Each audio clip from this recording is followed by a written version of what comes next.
Assalamualaikum warahmatullahi wabarakatuh. Kembali lagi di channel Berita Mistis. Untuk kisah kali ini masih melanjutkan dari kisah yang sebelumnya, sebuah kisah yang berjudul Musafir. Dan untuk kali ini kita lanjut untuk bagian selanjutnya.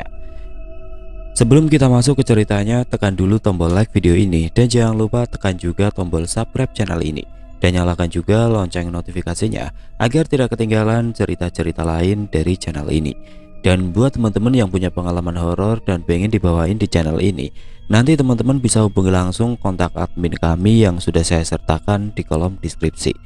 Dan seperti apa untuk kelanjutan kisah ini? Langsung saja kita masuk ke ceritanya.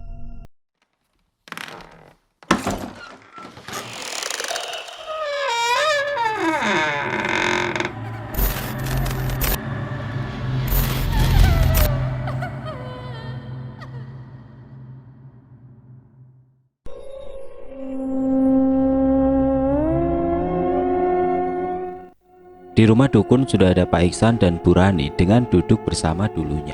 Tiba-tiba makhluk itu datang dan langsung mencekik Pak Iksan dan Bu Rani. "Sialan kau manusia, kau mau membunuhku. Kau serahkan tumbal yang dijaga bocah keturunan Raja Jawa Barat. Sekarang juga kau yang akan aku bawa untuk jadi budakku. Dan kau dukun sialan, anak buahku mati semua. Kau juga harus ikut denganku. Ampuni saya Raja, ampun." Seketika Raja itu menendang dukun itu dan memuntahkan darah. Sementara Pak Iksan dan Bu Rani masih meringis akibat tercekik dan ambruk karena kehabisan nafas, dan makhluk itu menghilang. Yanto pun langsung masuk ke raga kasarnya dan mengucapkan alhamdulillah, dan sekarang tinggal mencari Mirna, adik Tias yang dibawa makhluk perempuan. Yanto pun masuk kembali ke rumah Tias dan mengajak Pak RT dan warga menuju pohon di area kebun kosong dekat musola. "Pak RT, ayo kita semua ke arah kebun kosong itu. Di pohon nangka besar yang sudah tua itu." "Iya nak, ada apa dengan pohon itu nak Yanto?" "Sebaiknya kita semua ke sana melihatnya. Tias, kamu jaga ibu, biar saya selamatkan adikmu dulu." "Iya bang." Yanto dan Pak RT bersama warga keluar dari rumah Tias dan menuju ke area kebun di pohon nangka besar. Sesampainya di sana, Yanto segera mengunci makhluk yang membawa Mirna itu. Dan benar saja, makhluk itu berada di dahan dan sedang mendekat Mirna. Kau setan, cepat kembalikan Mirna atau kubakar kau." Warga saling melirik karena warga tidak bisa melihat apa yang terjadi di pohon itu. Yanto langsung membuka hijab di area pohon, dan alangkah kagetnya seluruh warga berteriak karena melihat sesosok perempuan yang sedang mendekap Mirna. "Astagfirullah, makhluk macam apa itu nak Yanto?" "Aku tidak tahu makhluk apa ini Pak RT." Kau cepat lepaskan Mirna atau kau akan aku bakar." "Ampuni saya, lepaskan kunci ini." "Lepaskan dulu Mirna." Makhluk itu melepaskan Mirna dan langsung terjatuh dan ditangkap Yanto. Warga bergidik ngeri melihat makhluk di dahan pohon nangka itu, dan segera Yanto melemparkan garam ke arah makhluk itu dan meringis kesakitan mengeluarkan asap tebal dan hilang. "Alhamdulillah, kok kita semua bisa melihat makhluk itu nak Yanto, padahal tadi dahan itu kosong." "Tidak usah dipikirkan Pak RT, yang penting Mirna kembali. Ayo kita pulang ke rumah Tias membawa Mirna." Sesampainya di rumah Tias, warga pun membawa Mirna ke dalam rumah. "Mirna, alhamdulillah ya Allah. Bang, apa Mirna baik-baik saja?" "Insya Allah Mirna baik-baik saja. Tidurkan saja di rumahnya. Nanti kita bakal tahu siapa yang mengirim sihir ini ke keluarga kalian. Karena Raja Demit akan menumbalkan keluarga kalian, Ibu, Tias dan Mirna. Tapi alhamdulillah makhluk itu sudah dilumpuhkan dan berbalik mengambil tumbal yang menyuruhnya." "Terima kasih bang." Pelukan Mirna ke Yanto dengan sangat erat dengan tangis di matanya. "Sudah dek, semuanya telah selesai. Pak RT, warga, insya Allah keluarga ini akan mulai membaik. Dan catatan bagi semua warga, kuatkan lagi iman kita kepada Allah Subhanahu wa Ta'ala dan selalu minta perlindungannya." Tias pun melepaskan pelukannya dan sekali lagi berterima kasih. "Dek, saya akan pergi melanjutkan ke Aceh. Jaga dirimu dan jaga keluargamu. Terus bersemangat sayangi mereka. Seusai sholat subuh, saya akan melanjutkan perjalanan kembali." "Iya bang." Warga pun berhamburan keluar rumah karena waktu sudah mulai subuh. Yanto pun pamit ke musola untuk melaksanakan sholat subuh. Seusai melaksanakan sholat subuh, Yanto mengemas dan mengikat kain hitam ke tongkatnya dan keluar musola. dan sudah ada Tias yang duduk menunggu. Tias? Bang, sekali lagi terima kasih banyak. Tias tidak bisa memberikan apa-apa ke abang. Gak apa-apa, saya ikhlas menolongmu. Bang, sebenarnya Tias... Sudah dek, abang lanjutkan perjalanan. Jaga keluargamu. Iya bang, ini sebagai kenang-kenangan. Aku tunggu abang kembali ke sini. Itu kalung yang dipakai Tias bang, simpan ya. Iya dek, insya Allah kalau ada waktu saya menjenguk kalian. Yanto pun pamit dan melanjutkan langkahnya. Tias hanya berdiri dan tersenyum. Yanto kembali beristighfar sebanyak-banyaknya di hati dan melanjutkan ke Gunung Kerinci untuk menancapkan paku emas yang kedua. Singkat cerita, Yanto sudah selangkah lagi dia masuk ke wilayah Gunung Kerinci. Alhamdulillah segala rintangan dan halangan Yanto hadapi dengan sudah melewati Bandar Lampung. Yanto melanjutkan ke daerah Muara Enim dan Lumbuk Linggau. Sesampainya di wilayah Muara Enim, Yanto pun berjalan di gelapnya malam dan terus hatinya bersikir, dan sampai di Masjid Baitur Rahman, Yanto meneteskan air mata karena sebentar lagi menancapkan paku emas yang kedua. Alhamdulillah ya Allah, di Muara Enim ini hamba dijaga dengan aman dan lancar. Yanto pun melaksanakan sholat di musala Muara Enim. Selesai melewati Muara Enim, Yanto langsung menuju ke Bengkulu, dan keanehan pun terjadi di Bengkulu. Selesai melaksanakan sholat Isya, Yanto melanjutkan perjalanannya dan menuju ke pemukiman penduduk yang sangat sepi. Ya Allah, kampung ini kenapa sepi sekali? Dan setelah menyusuri kampung itu, Yanto melihat laki-laki tua sedang berada di depan rumah, sebut saja namanya Ki Sentani. Yanto pun menghampiri. Assalamualaikum Pak. Waalaikumsalam nak. Mari mampir ke sini nak. Dengan senyum Yanto pun menghampiri. Saya Yanto dari Jawa Pak. Saya seorang pengembara. Wah, jauh sekali nak datang ke sini. Nak Yanto hendak kemana malam-malam begini? Saya hendak ke Gunung Kerinci Pak. Katanya Gunung Kerinci memiliki pesona keindahan alam yang memukau. Saya juga pecinta alam Pak. Saya Ki Sentani nak. Memang Gunung Kerinci ini memiliki keindahan yang luar biasa, tapi di balik keindahannya menyimpan sejuta misteri nak. Hati-hati kalau ke sana nak. Iya Ki. Kalau boleh tahu, kenapa kampung ini sepi sekali Ki? Kampung ini sedang ada musibah nak. Terjadi perang antara desa karena masalah sepele. Iya, masalah kekuasaan nak. Dan kampung ini sedang tidak aman karena manusia harimau Ki Sabdo yang mengamuk ke warga desa karena pembunuhan anaknya yang dikeroyok warga karena membunuh warga di sini. Manusia harimau Ki? Iya nak, di Sumatera ajian ilmu manusia harimau masih diturunkan kepada si pengguna turun-temurun. Ada 7 manusia harimau, Ki Sabdo, Ki Suta, Ki Ragajaya, Ki Aji, Ki Jagat, Ki Sudra. Baru 6 Ki. Satu lagi siapa? Aki gak hafal. Cuma 6 saja nak. Dulu 7 manusia harimau membantu para warga membabat penjajah di Sumatera dan dianggap pahlawan oleh warga desa. Namun sekarang mereka bercerai, pisah, bahkan saling bermusuhan karena ada adu domba dari Ki Wulung, si manusia harimau hitam. Iya Ki. Jadi mereka 7 manusia harimau itu memang ada ya Ki? Ada nak. 7 manusia harimau bukan legenda. Jadi ceritanya dulu ada 7 pemuda. Mereka semua sahabat dari kecil, belajar ilmu kanuragan dan ilmu bela diri. Dan ke-7 pemuda itu dididik di Gunung Kerinci, menerima ajian siluman harimau dari gurunya bernama Eyang Badra, penunggu Gunung Kerinci. Ke-7 pemuda tersebut dididik dan diberi arahan agar ilmu yang diberikan bermanfaat membantu rakyat. Ke-7 satria tersebut bersatu melawan ketidakadilan hingga dianggap pahlawan oleh para warga. Mereka semua yang sekarang menguasai ajian manusia harimau berada di satu desa ini Ki. Mereka semua terpecah nak. Ada di Bengkulu, Kerinci, dan sekitaran Sumatera. Manusia harimau bisa berlari hanya sekejap bila mau mengunjungi ke tempat atau saudaranya atau ke musuhnya. Ya sudah nak, kamu lebih baik istirahat di sini. Kalau melanjutkan, takutnya Ki Wulung manusia harimau hitam menghadangmu nak. Dia tidak pandang bulu kamu orang mana, pasti kena pukul. Iya Ki, terima kasih. sudah memberikan sedikit nasihat. Saya akan di sini dulu. Bila berkenan, saya tinggal bersama Aki. Aki sangat senang, Nak. Apalagi kamu dari Jawa. Karena saudara Aki juga banyak dari Jawa Barat, terutama di Majalengka, Curug Sawer. Curug Sawer? Ya sudah, kamu istirahat, Nak, ke dalam. Kalau kamu berkeliaran, berbahaya di situasi yang genting ini. Saya penasaran sama Ki Wulung, Ki. Nanti Aki ceritakan lagi. Sekarang kamu istirahat aja dulu. Yanto pun istirahat di dalam gubuk Ki Sentani dan tertidur sampai subuh.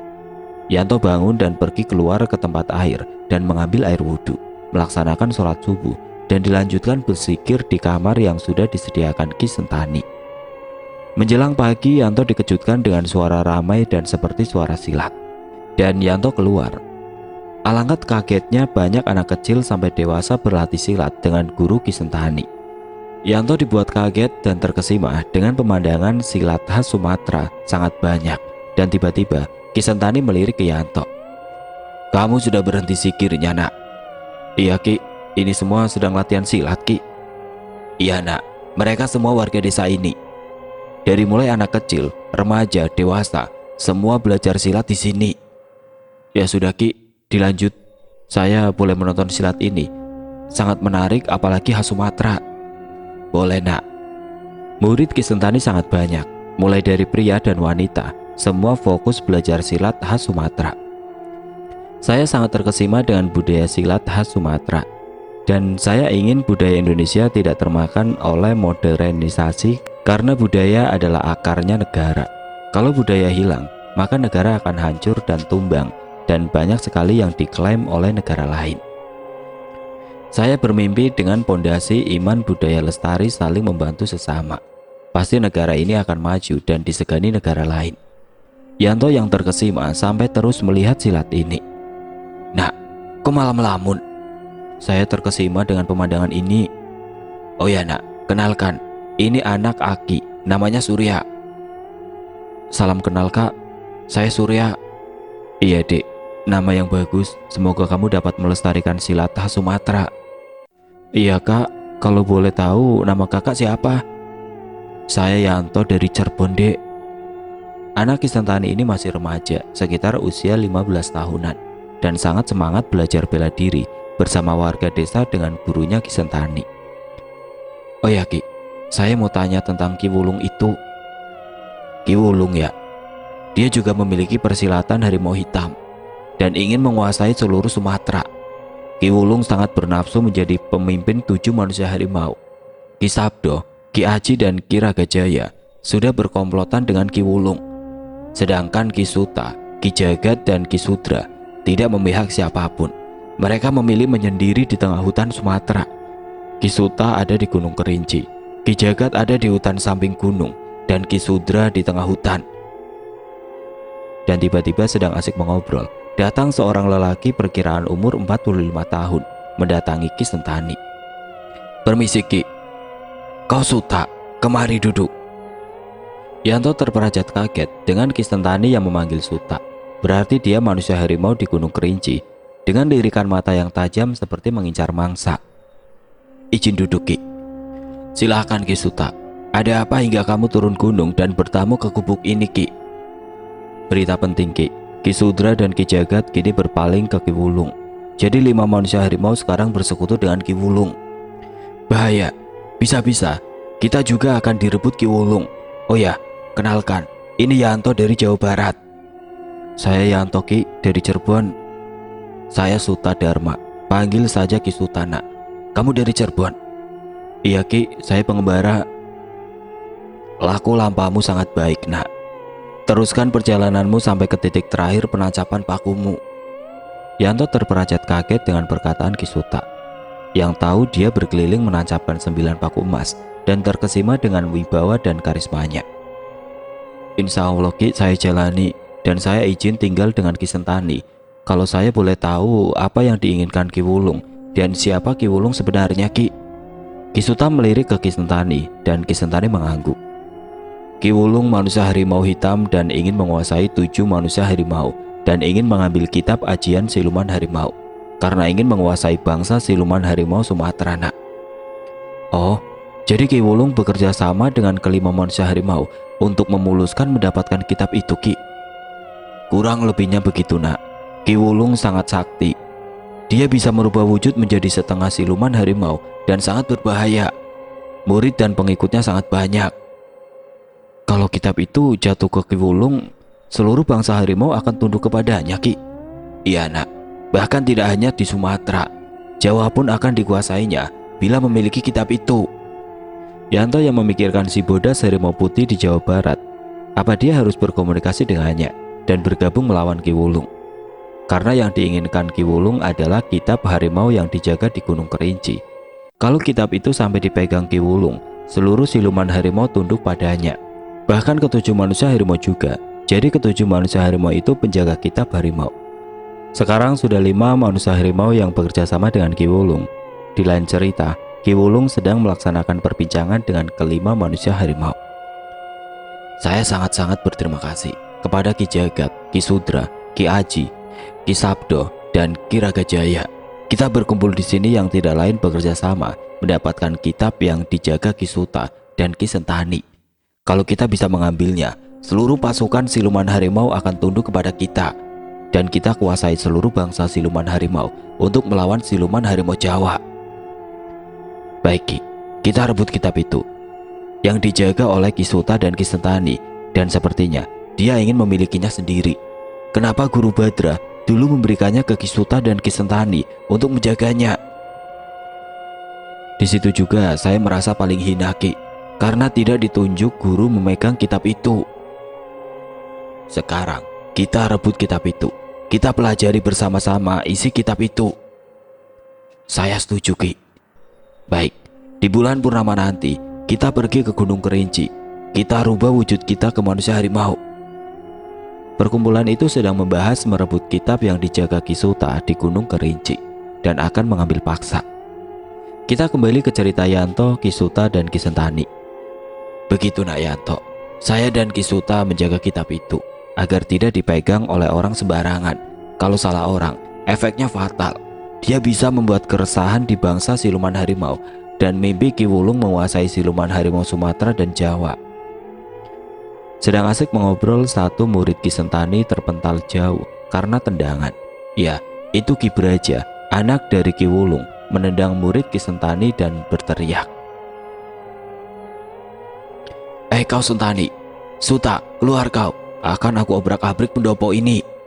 Seketika Ki Suta dan Ki Sentani berdiri melihat Ki Braja, anak Ki Wulung yang juga manusia harimau hitam, dan langsung berjalan menuju Ki Braja. Kau Braja, ada apa kau? Kenapa kau berbuat onar di tempatku? Saya disuruh bapak saya mengacak-ngacak perguruan ini. Kalian, patahkan semua murid Ki Sentani, cepat. Dan pasukan Ki Braja pun menggempur murid Ki Sentani.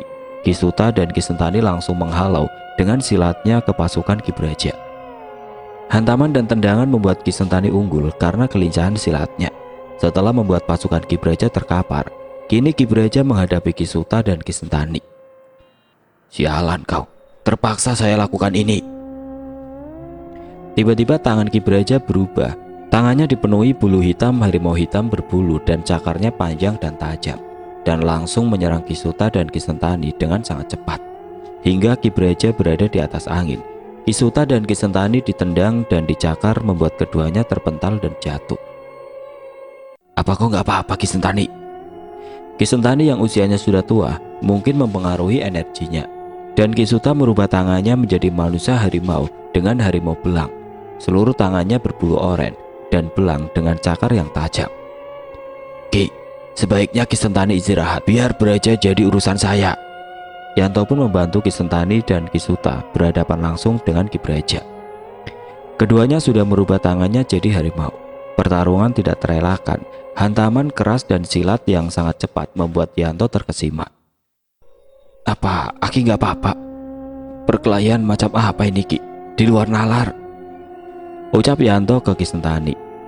Sebaiknya anak Yanto menjauh, karena mereka sudah merubah wujud tangannya menjadi manusia harimau, sangat berbahaya. Namun jiwa satria yang menggebu-gebu melihat ini Yanto ingin sekali membantu dan alangkah kagetnya Ki Braja menghantam dada Ki Suta dengan tendangan hingga terpental jauh. Yanto berdiri dan segera menangkap Ki Suta yang terpental karena tendangan Ki Braja. Kau Ki Braja, hentikan semua ini. Siapa kau bocah ingusan? Mau aku robek perutmu? Silakan kalau kau bisa. Yanto lari dengan cepat di hadapan Ki Braja. Nah, cepat lari, jangan hadapi dia. Aki istirahat saja, biar saya berolahraga sedikit. Dari mana kau bocah? Jangan ikut campur kalau kau masih sayang dengan nyawamu. Kau yang sebaiknya pergi, manusia setengah harimau. Beraninya kau ucapkan seperti itu, rasakan ini. Ki Braja langsung mengarahkan cakarnya, namun Yanto sigap dan menghindar setiap serangannya. Setiap pukulan dan tendangan Ki Braja Yanto tahan, walaupun sangat cepat, Yanto masih bisa menahannya. Anak muda itu bisa silat juga, Ki. Bahkan tendangan dan pukulan Ki Braja ditahannya. Mengagumkan. Iya, saya melihat juga. Silatnya khas silat Jawa Barat. Saya baru melihat lagi. Saya sangat senang melihat ini, Ki Suta. Dengan membaca doa-doa di hati Yanto dan mengarahkan energi di tangannya, dihantamkannya tepat di dada Ki Braja dan mundur karena pukulan itu. Lumayan juga kau bocah. Silatmu bisa menahan wujudku yang seperti ini. Ki Braja langsung menyerang kembali dengan sangat cepat. Tampak tumbuh bulu hitam di wajahnya dan giginya sudah seperti gigi harimau. Bahaya, Ki. Kalau sudah mewujud seperti ini, kekuatannya bertambah 3 kali lipat. Nah Yanto, berhati-hati nak. Mati kau bocah sialan. Dengan cepat Ki Braja melesat dan menghantamkan cakar dan merobek baju Yanto hingga keluar darah. Dan Yanto ditendang terhempas jauh, menabrak pohon di sekitar. Yanto yang mengeluarkan darah di mulutnya, serta dadanya ada sayatan kuku hingga mengeluarkan darah. Mati kau bocah. Yanto pun bangun dan langsung mengarahkan tendangan, namun segera dipegang Ki Braja dan melemparnya dengan jauh menabrak pepohonan. Dengan terluka, Yanto segera berbicara dengan Ki Sentani meneriakinya. Ki Sentani, ambilkan tongkat kayu di kamar Ki, dekat dengan tas saya. Ki Sentani bergegas masuk dan mengambil tongkat kayu Yanto, tongkat Gunung Jati, dan segera melemparkan ke arah Yanto dan ditangkap. Dengan menahan rasa sakit, Yanto dengan menggunakan tongkat kayu berdiri. Majulah kau, manusia laknat. Hanya dengan tongkat besi pun tidak akan bisa melukai tubuhku bocah. Ki Braja langsung dengan cepat ke arah Yanto.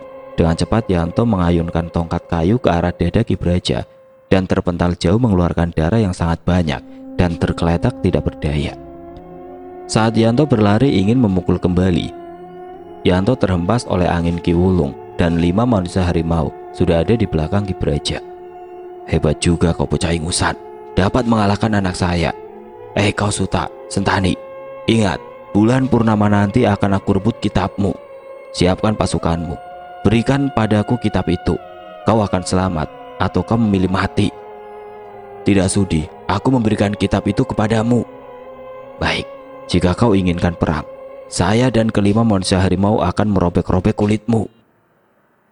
Kau, ke-5 manusia harimau, kalian semua pengkhianat.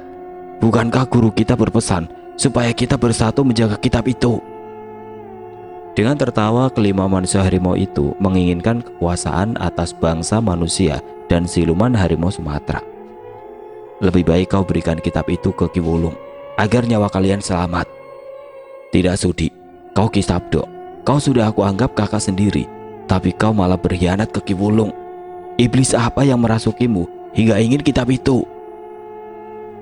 Kami semua akan berkuasa, baik manusia maupun bangsa siluman harimau, dan akan aku balaskan dendam saya ke Jawa, membantai semua ras siluman harimau, terutama Jawa Barat. Dengan kitab itu, saya menaklukkan siluman harimau Sumatera dan akan gembur ras siluman harimau Jawa. Tidak kusangka nafsumu melebihi iblis Ki Sabdo. Dengan tertawanya, mereka menghilang dengan kecepatan tinggi. Dengan berlari sangat cepat, bahkan tidak terlihat oleh mata lahir. Yanto, apakah tidak apa-apa? Alhamdulillah baik-baik saja Ki, cuma sedikit goresan di dada. Biar aku bikinkan ramuan obat karena goresan itu mengandung racun. Bahaya. Ki Suta dan Ki Sentani menghampiri Yanto dan membawanya masuk untuk diberi penawar racun. karena walaupun goresan sedikit, efeknya fatal. Seusai dedaunan dan ramuan ditempelkan ke dada Yanto, seketika darah hitam keluar dari dada Yanto. Darah hitam sudah keluar, berarti racunnya sudah hilang. Nak Yanto harus berhati-hati. Setiap kami bangsa manusia harimau memiliki tingkatan racun di cakarnya masing-masing. Iya Ki, saya akan lebih berhati-hati lagi. Terima kasih Ki Sentani, Ki Suta. Dan Yanto pun dibantu Surya, anak Ki Sentani, ke kamarnya agar beristirahat. Kakak, nggak apa-apa.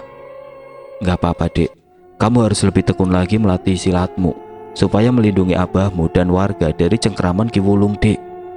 Iya kak, nanti juga kakak ajarin saya bela diri Jawa Barat ya kak. Tadi saya lihat silat kakak sangat mengagumkan, hingga aku tidak berkedip melihatnya. Insya Allah, nanti kakak ajarkan silat Jawa Barat. Baik kak, terima kasih banyak, janji ya kak. Iya, kakak janji padamu dek. Surya, biarkan Yanto beristirahat. Iya pak. Yanto pun beristirahat dari lukanya, dari sayatan manusia harimau hitam anak Ki Wulung. Ternyata setelah darah hitam keluar, rasa sakit sayatan cakar terasa di dada Yanto. Tengah malam Yanto keluar rumah sekedar mendinginkan badan yang terasa sangat panas. Di lamunannya terbayang wajah Lilis saat Yanto menatapnya dan dia tersenyum. Duh Gusti, kenapa pikiran ini selalu terbayang wajah dan senyum Lilis? Lis, Akang janji setelah melaksanakan tugas ini, Akang akan menemuimu. Semoga Gusti Allah mempertemukan kita. Tiba-tiba punggung Yanto ditepuk Ki Sentani.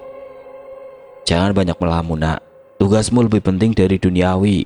Jalankan tugas muliamu, bantu warga yang kesusahan, terangi warga dari kegelapan dunia. Astagfirullah, iya Ki.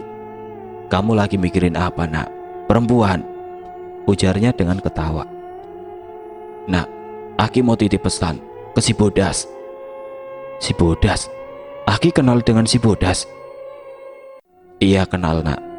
Begini, saat guru Aki muda dulu, guru Aki melihat pertempuran siluman harimau Sumatera dengan siluman harimau Jawa. Guru Aki nggak sengaja mengintip karena guru Aki dari kecil sudah bisa melihat yang manusia lain tidak bisa. Dia menyaksikan pertempuran bangsa siluman harimau. Walaupun kemenangan ada di tangan siluman harimau Jawa karena jumlah pasukan harimau Jawa sangat banyak nak. Sampai guru Aki melihat si Bodas yang gagah berani paling depan menghantam siluman harimau di sini. Sampai Aki terkesima. Sampai harimau Bodas itu melirik ke arah guru Aki dan mengaum sangat kencang. Itulah cerita si Bodas yang terkenal gagah berani di pasukan harimau Jawa. Berarti sepak terjang si Bodas sudah sangat berpengalaman ya Ki. Sampai-sampai Ki Darba guru Aki terkesima melihatnya. Iya Jang, pertempuran itu dikarenakan leluhur dari Ki Wulung menguasai kitab itu. Dan yang saya khawatirkan, kalau Ki Wulung menguasai kitab itu akan sama seperti kakek buyutnya. Mungkin karena Ki Wulung dendam terbunuhnya kakek Ki Wulung hingga ingin menguasai kembali kitab siluman harimau Sumatera. Agar menuntaskan dendam terbunuhnya kakeknya Ki Wulung. Oh, subhanallah. Jadi begitu ceritanya Ki. Kenapa Ki Wulung bernafsu ingin memiliki kitab itu? Karena ingin balas dendam atas kematian kakeknya. Iya nak, sedangkan guru Aki yang menjaga kitab itu setelah dijaga oleh kakeknya Ki Wulung, guru Aki membuka kitab itu dan ajian itu ditanamkan ke 7 murid kesayangannya untuk menjaga dari dunia nyata. Sedangkan yang menjaga dunia gaib adalah bangsa siluman Sumatera nak.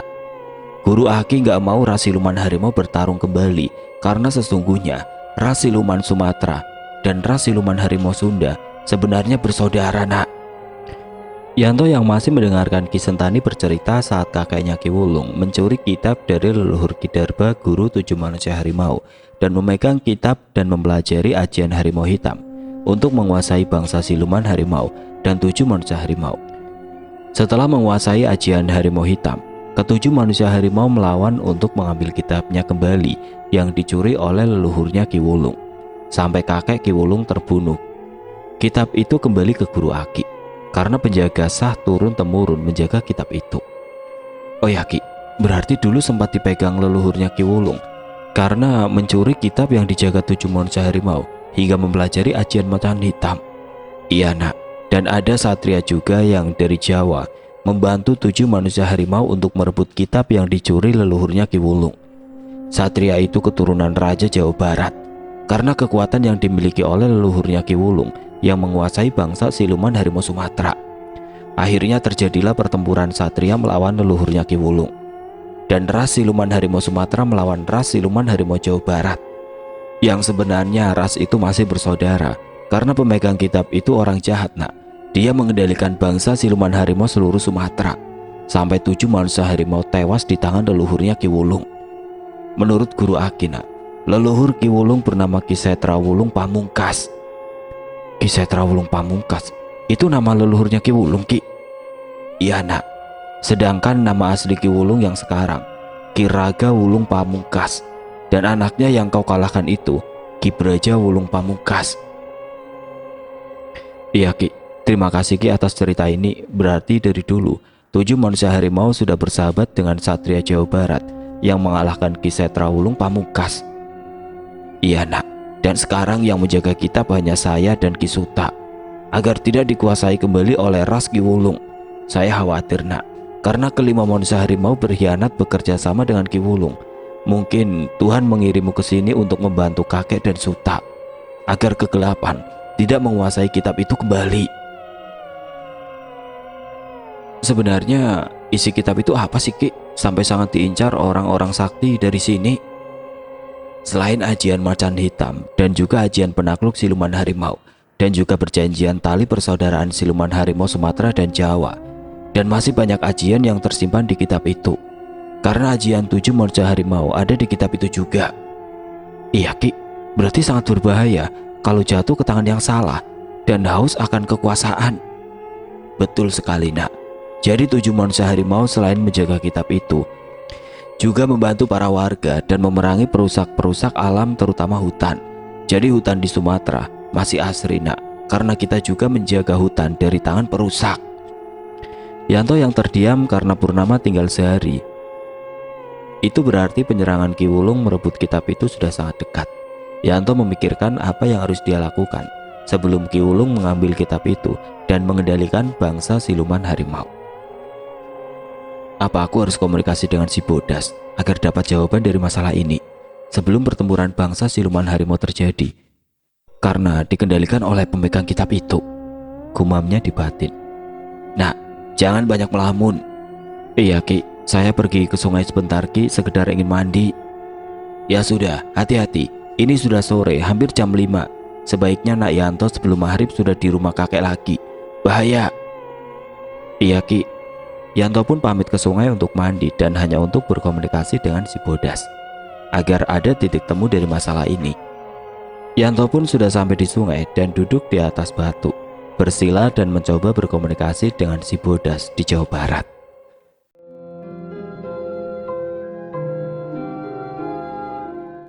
Oke teman-teman, sampai di sini dulu ceritanya. Nantikan kelanjutan kisah ini di video berikutnya. Agar tidak ketinggalan, klik tombol subscribe channel ini dan nyalakan lonceng notifikasinya.